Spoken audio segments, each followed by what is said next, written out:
Hello everyone.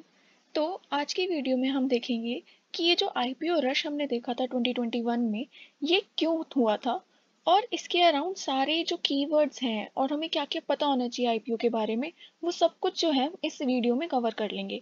तो इसमें जो है थोड़ा सा बैकग्राउंड भी आएगा कि आईपीओ एक्चुअल में होता क्या है और कुछ की टर्म्स जैसे कि offer for sale, unicorn, decacorn, अभी कौन सी कंपनीज जो हैं वो डेकाकॉन बनी है, angel investors, VCs, private equities, बहुत शॉर्ट में कवर करेंगे।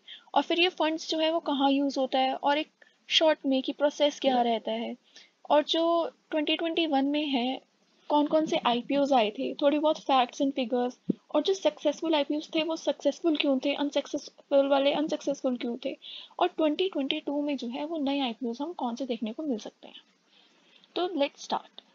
तो सबसे पहले तो हम ये बताते हैं, एक बार आईपीओ से शुरू करते हैं। तो एक्चुअल में आईपीओ होता क्या है। तो आईपीओ जो है एक प्रोसेस है जिसके थ्रू एक जो प्राइवेट कंपनी है वो पब्लिक होती है। तो उसमें क्या होता है, वो जो अपने शेयर्स हैं वो ऑफर करती है पब्लिक में। तो इसको बोलते हैं हम आईपीओ, इनिशियल पब्लिक ऑफरिंग। तो जैसे ही वो आईपीओ अब लिस्ट हो जाता है, एक्सचेंज पे ट्रेड करने लग जाता है, तो लोग जो हैं अब उनको आपस में जो है बाय और सेल कर सकते हैं। तो इसमें एक की टर्म आती है ऑफर फॉर सेल। तो कई बार क्या होता है कि आईपीओज में ना ऑफर फॉर सेल भी जो है वो इंक्लूडेड होता है।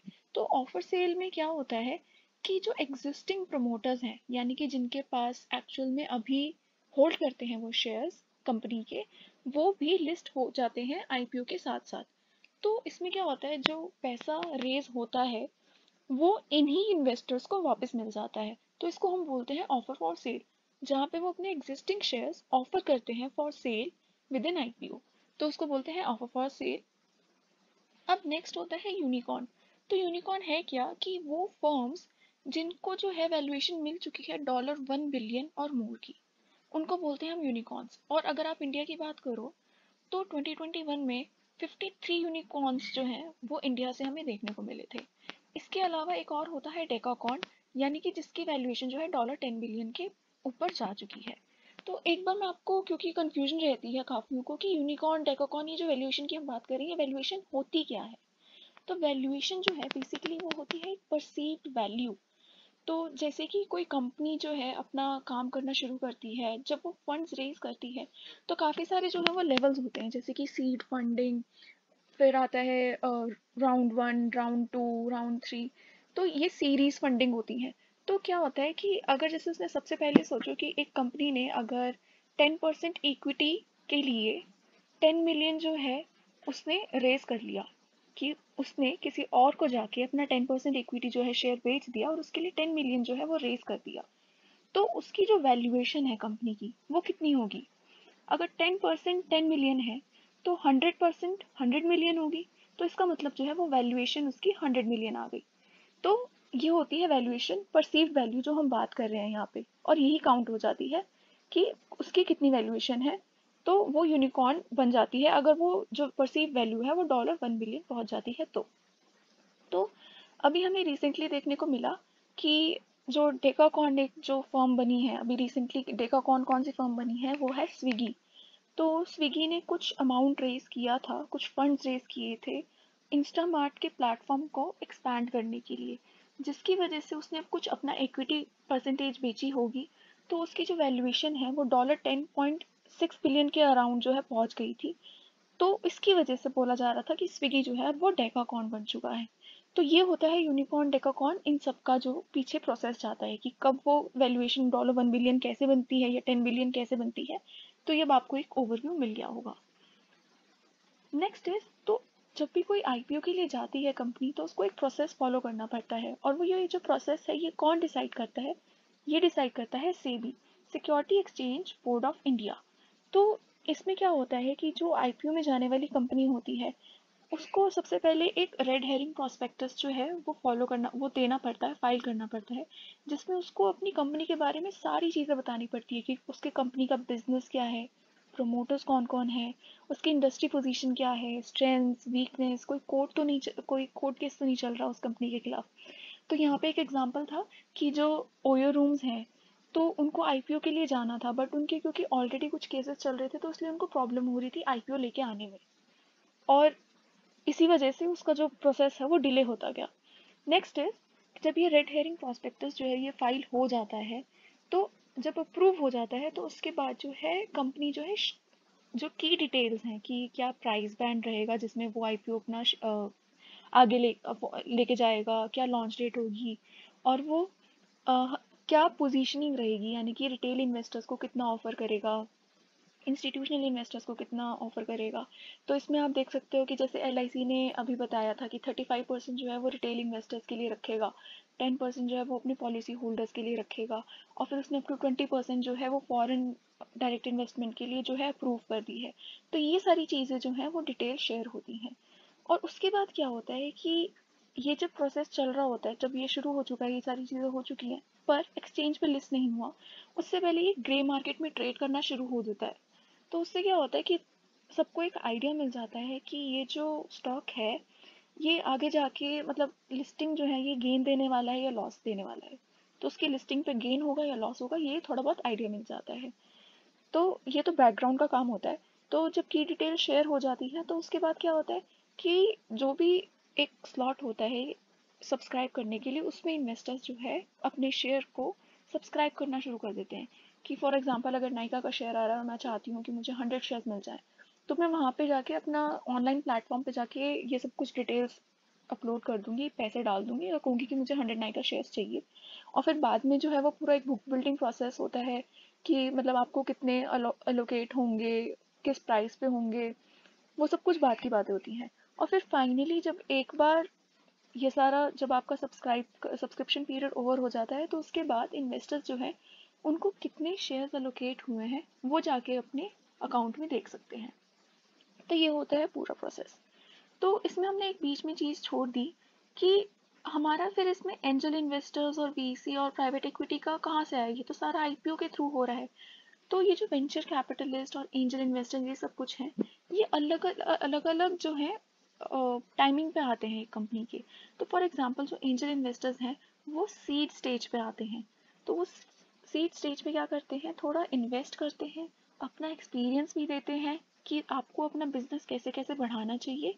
तो investment as well as wisdom ये दोनों चीज़ें लेके आते हैं एंजल इन्वेस्टर्स, और ये काफ़ी अर्ली स्टेज में जो है हेल्प करते हैं एक कंपनी को उठने में। सेकंड होता है वेंचर कैपिटलिस्ट। तो वेंचर कैपिटलिस्ट जो है वो सीड फंडिंग के बाद जो है एंटर करते हैं। तो वो क्या करते हैं, इन्वेस्ट तो वो बहुत कम अमाउंट करते हैं क्योंकि जो रिस्क होता है वो बहुत हाई हो जाता है। तो रिस्क हाई होने की वजह से वो क्या करते हैं, एक तरीके से ना अपना रिस्क डाइवर्सिफाई करने के लिए छोटा छोटा अमाउंट अलग अलग कंपनीज में इन्वेस्ट करते हैं। तो ये होते हैं वेंचर कैपिटलिस्ट। तीसरे होते हैं प्राइवेट इक्विटीज। तो प्राइवेट इक्विटीज क्या होते हैं, पहले तो ये ना फंड अरेंज करते हैं, जैसे कि HNIs हो गए या कुछ इंस्टीट्यूशनल इन्वेस्टर्स हो गए। इंस्टीट्यूशनल इन्वेस्टर्स यानी पेंशन फंड्स, इंश्योरेंस कंपनीज, इन सब से पैसा लेके ये कंपनी में लगाते हैं, जो भी नई कंपनी आ रही है उनमें लगाते हैं। तो ये क्या करते हैं, ये जो इन्वेस्ट करते हैं अमाउंट वो तो बहुत बल्क में करते हैं। वेंचर कैपिटलिस्ट तो बहुत कम करते हैं, ये प्राइवेट इक्विटी जो है वो काफ़ी बल्क में जो है इन्वेस्ट करते हैं। बट जो ये नंबर ऑफ कंपनीज में इन्वेस्ट करते हैं वो काफ़ी कम हो जाती हैं। तो इसकी वजह से जो इनका रिस्क वाला पार्ट है ना, ये अपना रिस्क डाइवर्सिफाई नहीं कर पाते। अगर इनकी एक भी कंपनी डूब जाती है तो इनको थोड़ा ज़्यादा लॉस होगा as compare to venture capitalist. तो ये थी 3 टाइप के इन्वेस्टर्स। मैं कोशिश करूंगी कि मैं इनको नोट्स में जो है इंक्लूड कर दूं। तो अब हम आगे देखते हैं। तो ये था हमारा की प्रोसेस कि कैसा रहता है। नेक्स्ट इज कि अब ये जो फंड्स आ गए हमारे पास, ये फंड्स यूज़ कहाँ किए जाते हैं। तो IPO से जो रेज हुआ वो फंड या तो डेट क्लियर करने के लिए यूज़ हो जाता है, या फिर जो कॉर्पोरेट एक्सपेंसेस हैं उनकी तरफ यूज़ होता है, या फिर जो तीसरा मोस्ट इम्पॉर्टेंट है कि जब किसी कंपनी को ग्रो या एक्सपैंड करना होता है उसके लिए ये फंड यूज़ किया जाता है। तो अब जैसे कि अभी हमने देखा कि स्विगी ने इंस्टामार्ट के जो है एक्सपेंशन के लिए फंड रेज किया था। तो ये तो काफ़ी शॉर्ट स्केल पे हो गया, लेकिन अगर बहुत ज़्यादा पैसा रेज करना है तो वो कंपनीज जो है IPOs वगैरह लेके आती हैं। तो ये होता है कि फंड्स कहाँ कहाँ यूज़ होते हैं। सो नेक्स्ट इज इतने सारे IPO हमें 2021 में ही देखने को क्यों मिले। तो इसका एक सबसे बड़ा फैक्टर था, आपको पता ही है, जैसे कुछ इकोनॉमीज़ की ना एक साइकिल होती है। जब भी वो किसी पैंडमिक को फेस करती है या किसी क्राइसिस को फेस करती है, for example financial crisis of 2008, तो उसमें जो है एक टाइम ऐसा होता है कि क्योंकि ये स्ट्रेसफुल सिचुएशंस होती हैं तो गवर्नमेंट जो है स्टिमुलस प्रोवाइड करती है इकोनॉमी में, जिसकी वजह से क्या होता है कि इकोनॉमी में जो लिक्विडिटी है वो बढ़ जाती है। और क्योंकि लिक्विडिटी बढ़ जाती है इसका मतलब इन्वेस्टर्स के पास ज़्यादा पैसा है to invest it in stocks, और वो उस पर कोशिश करते हैं कि उसको ऐसी जगह लगाएं जहाँ पे उनको अच्छे रिटर्न्स मिल सकें। तो इसलिए इस टाइम पे जो 2021 था वहाँ पे काफ़ी ज़्यादा लिक्विडिटी थी, और इन्वेस्टर्स जो है चाहते थे कि उनको कोई ऐसी चीज़ मिले, ऐसा एसेट मिले जहाँ पे वो अपना इन्वेस्ट करके हायर रिटर्न्स जो है कमा सके। सेकेंड चीज़ क्या थी, अब लिक्विडिटी तो थी हमारे पास, लेकिन हमारे पास एक ऑप्टिमिज्म भी था कि पोस्ट पैंडेमिक ऑप्टिमिज्म, यानी कि वो सोच रहे थे कि अब तो पैंडेमिक हमारा ऑलमोस्ट जा ही चुका है, तो अब बिजनेसेस जो हैं वो और ज़्यादा फ्लरिश करेंगे, और ज़्यादा जो है वो अपनी रिटर्न्स कमा पाएंगे, एक्सपैंड कर पाएंगे, ग्रो कर पाएंगे। तो इसलिए भी जो वैल्यूएशन थी बिजनेसेस की वो काफ़ी ज़्यादा हाई हो रही थी, जिसकी वजह से जो है आईपीओज जो है कंपनीज वो अपना जल्दी से जल्दी लाने की सोच रही थी। तीसरा important thing is pent-up demand. तो पेंटअप डिमांड से मैं क्या कहना चाह रही हूँ कि जैसे कोरोना में सारे के सारे जो हैं लॉकड अप थे अपने रूम्स में, अपने हाउसेज में। तो अब जैसे ही वो धीरे धीरे रिस्ट्रिक्शन ईज होनी शुरू हुई तो लोगों को अब बाहर जाना था। तो इससे क्या हुआ कि जो टूरिज्म इंडस्ट्री है वो, उसमें एक ऑप्टिमिज्म देखने को मिली कि हाँ शायद टूरिज्म इंडस्ट्री जो है एक अपना अच्छा टाइम जो है वो फेस करेगी आफ्टर सम टाइम। तो इसकी वजह से वो और ज़्यादा ऑप्टिमिस्टिक हो गए, उन्होंने डिमांड भी देखी कि ठीक है अब बिजनेस को फ़ायदा होने वाले हैं, तो इसलिए भी वो अपना पैसा लगाने को तैयार थे इंडस्ट्री में। और सिर्फ टूरिज्म इंडस्ट्री ही नहीं, इससे काफ़ी सारी इंडस्ट्रीज फॉर एग्जांपल एविएशन और काफ़ी सारी और जो है अफेक्ट होने वाली थी। तो अब ये थी थर्ड। फोर्थ क्या है कि आईपीओ इसलिए भी लेके आए जा रहे थे क्योंकि ये जो हमने इन्वेस्टर्स पढ़े अभी पीछे, angel investors, venture capitalist. Angel investors तो काफ़ी स्टार्टिंग में आते हैं, लेकिन जो प्राइवेट इक्विटी और वेंचर कैपिटलिस्ट है इन्होंने सोचा कि ये बहुत अच्छा टाइम है, अगर वैल्यूएशन अच्छी मिल रही है तो जल्दी से आईपीओ लेके आओ कंपनी का, और अपना ये जो रिस्क है लोड ऑफ कर दो, और अच्छे जो अपने पैसे हैं वो कमा के रख लो ताकि तुम और भी जगह लगा सको। तो इसलिए भी जो है वो लोड ऑफ करने के लिए काफ़ी सारे नए आईपीओ लेके आ रही थी कंपनी। तो ये थे मेन 4 रीज़न। अब हम कुछ फिगर्स देख लेते हैं। तो ये सारे ऑप्टिमिज्म वगैरह की वजह से जो कंपनी ने रेस किया है थ्रू आईपीओज, वो total 1.2 lakh crore of rupees जो है रेस करे गए थे in India in 2021। Next is कि जो फर्स्ट टाइम इन्वेस्टर्स थे इंक्लूडिंग एच एन आईज यानी हाई नेटवर्थ इंडिविजुअल। तो एक्चुअल में हाई नेटवर्थ इंडिविजुअल वो होते हैं जिनके पास जो लिक्विड फंड्स हैं वो $1 मिलियन के 1 मिलियन या 1 मिलियन से ज़्यादा हों, उनको बोलते हैं हम हाई नेटवर्थ इंडिविजुअल्स। तो ये जो फर्स्ट टाइम इन्वेस्टर्स थे ये काफ़ी बढ़ गए थे इन 2020-2021, जिनका जो टोटल फिगर है वो स्टैंड कर रहा था 14.2 मिलियन। तो 14.2 मिलियन न्यू इंडिविजुअल इन्वेस्टर्स। तो आप सोच सकते हो कितना वो पैसा लेके आए होंगे और कितनी ऑप्टिमिज्म के साथ उन्होंने एंट्री की होगी आईपीओ में, मार्केट में। नेक्स्ट इज कि जो रिटेल इन्वेस्टर्स थे उनके पास लिक्विडिटी थी, जिसकी वजह से एक परफेक्ट प्लेटफॉर्म बन गया था कंपनीज के लिए टू गो पब्लिक।